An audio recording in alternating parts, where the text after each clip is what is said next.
Chicken gravy எப்படி வைக்கிறது நம்ம இன்னைக்கு பார்க்கலாம்.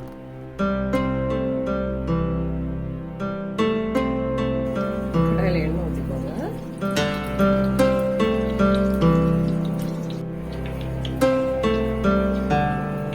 மசாலாவை போட்டுருங்க. வெங்காயத்தை போட்டு வதக்குங்க.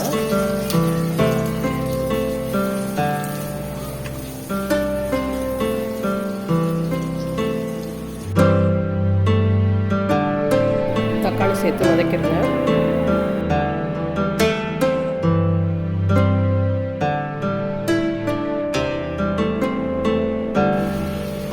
சால்ட் போட்டுக்கோங்க, சீக்கிரம் வதக்கிடுங்க. இஞ்சி பூண்டு பேஸ்ட் சேர்த்துருங்க. பச்சை வாசனை போட்டு வதக்கிட்டு சிக்கனை சேர்த்துருங்க. சிக்கனை நல்லா மிக்ஸ் பண்ணிவிட்டு தயிரும் மசாலா தூளையும் உப்பு சேர்த்துருங்க.